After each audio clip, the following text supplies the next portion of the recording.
तारा लाला नाम का एक अजीब सा गांव था। वही उसका नाम, वही उसकी पहचान। उस गांव में रहता था एक मछली जैसा इंसान, नाम था तारा लाला, जिसकी छोटी सी पूंछ थी, हाथ पंख जैसे थे और हरकतें बिल्कुल ही गड़बड़ झल्ली। उसका सबसे अच्छा दोस्त था टुंग टुंग सहूर। दोनों की जोड़ी गांव में मशहूर थी। तारा लाला को अपनी माँ की याद आ गई। उसने उदासी से कहा, मुझे माँ के पास जाना होगा। टुंग टुंग ने उसे किनारे तक छोड़ा।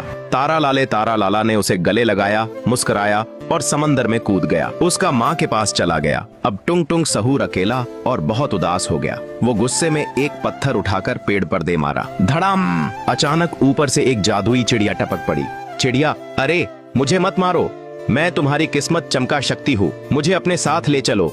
टुंग टुंग हैरान, बोलने वाली चिड़िया। टुंग टुंग उसे घर ले आया और टेबल पर रखकर सो गया। अगले दिन सुबह टुंग टुंग की आंखें खुली तो देखा टेबल पर कुछ मोमबत्तियां रखी हैं और चिड़िया मुस्कुरा रही है। चिड़िया, इन्हें मेले में बेचो, खूब बिकेगी। टुंग टुंग मेले गया। वहाँ झूले, मिठाइयाँ, गुब्बारे, ढेर सारे दुकान, सब कुछ था। वो एक कोने में बैठा और मोमबत्तियां बेचना शुरू किया। लोगों को मोमबत्तियां बहुत पसंद आईं और हाथों हाथ बिक गईं। बहुत पैसा इकट्ठे हुआ। अब हर दिन चिड़िया उसे नई मोमबत्तियां देती और टुंग टुंग मेले में बेचता। धीरे धीरे वो अमीर हो गया। उसका चेहरा पहले जैसी चमक से भर गया। लेकिन एक सुबह जब टुंग टुंग उठा, टेबल पर चिड़िया नहीं थी, बस 2 छोटे चिड़िया के बच्चे थे और एक चिट्ठी।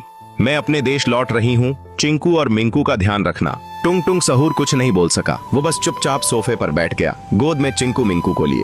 चेहरे पर हल्की उदासी थी, मगर दिल में कहीं एक नई कहानी फिर से उगने